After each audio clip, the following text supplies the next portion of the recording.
तो अगर कोई दिया लेता है और दिए को जलाता है भगवान को अर्पण करने के लिए, तो कई लाखों कल्प के उसके जो कर्म हैं वो तुरंत जो है खत्म हो जाते हैं।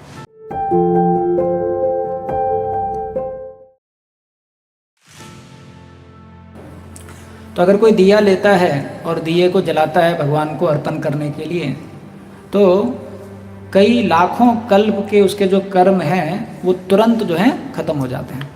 ऐसा तो यहाँ पे बताया गया है, अगर कोई मंदिर में दिया जो है उसको जलाता है।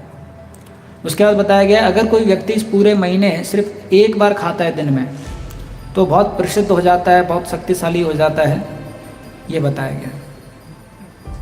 तो आप देखेंगे भागवतम में भी और यहाँ पर भी ऐसे भी कई बेनिफिट्स जो हैं शास्त्रों में बताए जाते हैं। जैसे भागवतम में भी कोई लीला होती है तो इस प्रकार से बताया जाता है कि जो भी इस लीला का श्रवण ध्यानपूर्वक सुनेगा उसको बहुत ज़्यादा धन मिलेगा, या कोई भी इस लीला का ध्यानपूर्वक श्रवण करेगा तो उसको बहुत ज़्यादा ऐश्वर्य मिलेगा। तो ऐसा वर्णन क्यों दिया गया है शास्त्रों में, जिससे कि जो कर्मकांडी फॉलोअर्स हैं उनको आकर्षक किया जाए। क्योंकि अधिकांश जो वेदास का पालन करते हैं वो कर्मकांडी लोग होते हैं जिनको कुछ चाहिए बदले में। तो इसलिए भगवान उनको आकर्षण करने के लिए इस प्रकार के जो बेनिफिट हैं शास्त्रों में वो भी बताते हैं कि देखो तुम यज्ञ करते हो, हजारों यज्ञ की तुलना एक लैंप ऑफर से भी नहीं की जा सकती, जिससे कि जो कर्मकांडी लोग हैं वो यहाँ पर आ जाएं। लेकिन जो भक्ति मार्ग में जो लगे हुए हैं, हम जब ये कार्य करते हैं तो हम कोई भौतिक इच्छा के लिए कार्य नहीं करते हैं, भगवान की सिर्फ प्रसन्नता के लिए कार्य करते हैं। तो जैसे भक्ति में जब भी हम कोई कार्य करते हैं तो एक स्तर है कि हम भक्ति में कार्य करते हैं लेकिन हमारे को उसके बारे में बिल्कुल भी ज्ञान नहीं रहता है, लेकिन फिर भी हम कार्य जो हैं वो करने का प्रयास करते हैं बिना ज्ञान के। तो अगर कोई भक्ति में कार्य करता है लेकिन उसको ज्ञान नहीं है तो उसको सिर्फ अज्ञात सुकृति मिलता है। तो अगर कोई व्यक्ति है वो ऐसे ही दोस्तों के साथ में मंदिर आ गया लेकिन उसको पता नहीं कि ये भगवान के विग्रह हैं, साक्षात विजेंद्र नंदन हैं, तो वो दर्शन कर रहा है भगवान का लेकिन उसको ज्ञान नहीं है, तो उसको सिर्फ अज्ञात सुकृति मिलेगा। कोई व्यक्ति ने देखा कि भक्त लोग हरे नाम कर रहे हैं तो उसने भी हरे कृष्ण हरे राम बोल दिया, लेकिन उसको पता नहीं कि अभिनित्व नाम नामिनो, ये भगवान का दिव्य नाम है, भगवान से अभिन्न है, ये भौतिक नाम नहीं है। तो उसको क्या मिलेगा? अज्ञात सुकृति मिलेगा। और जब ये अज्ञात सुकृति ऐसे बढ़ता रहेगा बढ़ता रहेगा बढ़ता रहेगा तब उसे भक्तों का संग मिलता है जिसमें उसे ज्ञान मिलेगा। तो दूसरा स्तर है जिसमें वो ज्ञान के साथ में भक्तिमय कार्य करता है तो उसका शुद्धिकरण होता है।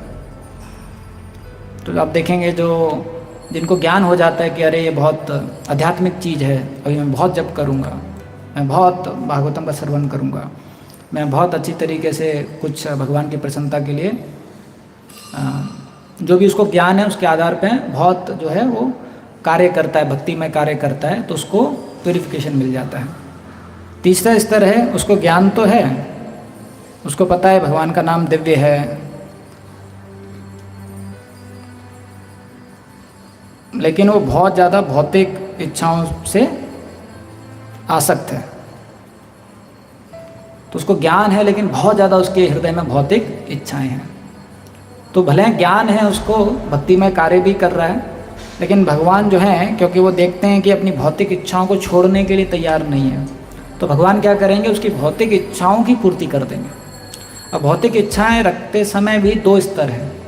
एक है कि भौतिक इच्छाएं हैं और बहुत अच्छी भक्ति कर रहे हैं, अकाम सर्व कामो वा मोक्ष का मुतारदी तीव्र न भक्ति हो गए ना, तो भगवान जो है उसको शुद्ध कर देंगे। जैसे ध्रुव महाराज का उदाहरण हम देखते हैं, तो इतना तीव्र भक्ति किया, भगवान ने उनको शुद्ध कर दिया। दूसरा व्यक्ति है जो भगवान की भक्ति तो बहुत ढीला कर रहा है, लेकिन भौतिक इच्छाओं को बहुत ज़्यादा मनन कर रहा है, भौतिक इच्छाएं उसको बहुत ज़्यादा तड़पा रही हैं, भक्ति करते समय भी उसको भौतिक इच्छाएं वापस आ जाती हैं। तो ऐसे भक्त के लिए भगवान क्या करेंगे? उसको जो भौतिक इच्छाएं हैं उनको पूर्ति करेंगे और धीरे धीरे करके जब वो भौतिक इच्छाओं का जो अनुभव उसको मिलेगा, फिर धीरे धीरे करके जो है भगवान के पास में वो आएगा। तो ऐसा व्यक्ति होता है, इनके मटेरियल डिजायर जो हैं वो फुलफिल हो जाते हैं।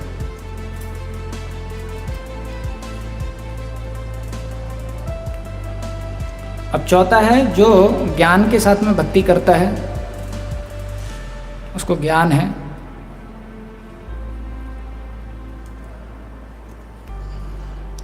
और गुरु और कृष्ण की प्रसन्नता के लिए भक्ति करता है। तो ऐसे व्यक्ति के हृदय में भगवान के प्रति प्रेम जो है वो विकास होगा। तो इसलिए जब श्री रूप गोस्वामी शुद्ध भक्ति की परिभाषा दे रहे हैं तो क्या बता रहे हैं? अनुकूलेन कृष्णानुशीलनम। अनुकूलेन का अर्थ क्या है? जब कोई फेवरेबली भगवान को प्रसन्न करने के लिए भक्तिमय कार्य करता है उसको शुद्ध भक्ति कहते हैं। तो और कोई इच्छा नहीं होनी चाहिए, सिर्फ भगवान को प्रसन्नता करने के लिए कार्य करता है, तब उसके हृदय में जो प्रेम जो है वो उजागर होता है। तो जो भक्त लोग जब कोई भक्तिमय कार्य करते हैं तो वो कुछ भौतिक इच्छाओं के लिए कार्य नहीं करते हैं, वो सिर्फ उनका एक ही इच्छा है कि कैसे मैं भगवान को प्रसन्न करूं, और बाकी जितनी भी चीज़ें हैं वो उनको वैसे ही मिल जाती हैं। जब श्री हरिदास ठाकुर को गोपाल चक्रवर्ती जी ने जो एक असेंबली बुलाया था तो उसमें वो भगवान के नाम का गुणगान कर रहे थे, तो बता रहे थे कि भगवान का नाम इतना दिव्य है, इससे मोक्ष मिल सकता है। तो जब उन्होंने सोचा कि हरिदास ठाकुर जी बड़ा खुश हो जाएंगे ये सुन के, तो हरिदास ठाकुर की तरफ देखा तो उन्होंने बोला मोक्ष ये तो उसका साइड प्रोडक्ट है, ये तो ऐसे ही मिल जाता है। तो वो एकदम विचलित हो गया, अरे मोक्ष इतना कठिन है, कितने लोग कितनी मेहनत करते हैं, और ये बोल रहे हैं कि भगवान के नाम जप करने से मोक्ष तो साइड प्रोडक्ट है। तब हरिदास ठाकुर बताते हैं कि असली फल क्या है भगवान का नाम जप करने का? वो है कृष्ण प्रेम, बाकी सब चीज़ें तो ऐसे ही भगवान दे देंगे। तो भक्त लोग जो हैं जब इस प्रकार से जो विशेष दिन होते हैं उनका पालन करते हैं सिर्फ भगवान को प्रसन्न करने के लिए, भगवान की कृपा पाने के लिए, जिससे कि भगवान को और प्रसन्न कर सकें और सेवा कर सकें। इसको छोड़ के और कोई उनका ध्येय नहीं होता है। फिर यहाँ पर बताया गया है अगर कोई व्यक्ति भगवत गीता को कार्तिक महीने में पढ़ता है लेकिन खुश होकर पढ़ता है तो वो जन्म मृत्यु का जो चक्कर है उससे मुक्त हो जाएगा।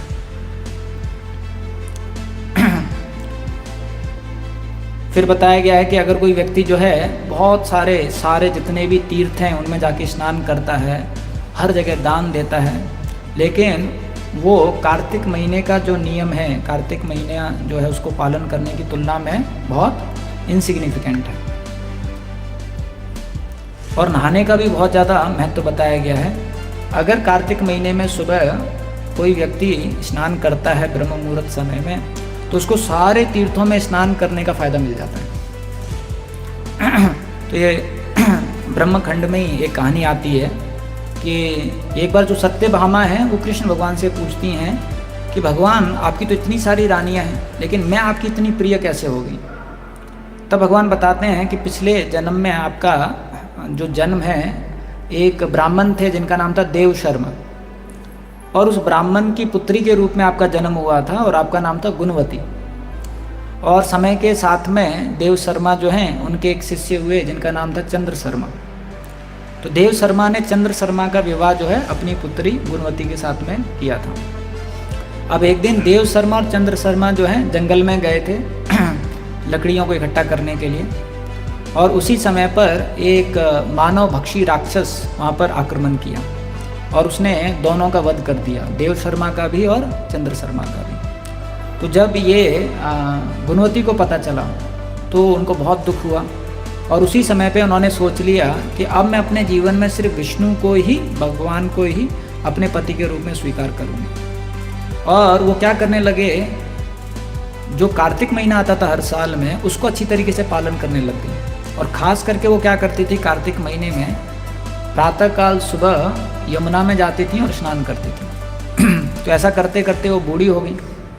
अब कार्तिक महीना आ गया, तो वो बहुत जो है बूढ़ी हो चुकी थी, फिर भी प्रातःकाल उठकर वो स्नान के लिए यमुना में गई। अब जैसे ही स्नान के लिए गई यमुना में, तो यमुना में जाते ही उन्होंने अपना शरीर छोड़ दिया और फिर वो भगवान के धाम में चली गई। और फिर कृष्ण बताते हैं कि मैं फिर द्वापर युग में आने वाला था, तो आपको मैं वापस लेके आ गया लीला के लिए। तो ये बताया जाता है कि सिर्फ अगर कोई स्नान भी करता है कार्तिक महीने में, तो उसको सारे तीर्थों में स्नान करने का फ़ायदा मिल जाता है। तो प्रभुपाद जी की कृपा से कम ये तो हर कोई इस्कॉन में फॉलो करता ही है। अगर कोई बीमार ना हो या कोई अलग प्रकार का भक्त ना हो, तो कम से कम स्नान तो हर कोई करता ही है। तो कम से कम ये फल आपको मिल जाएगा कि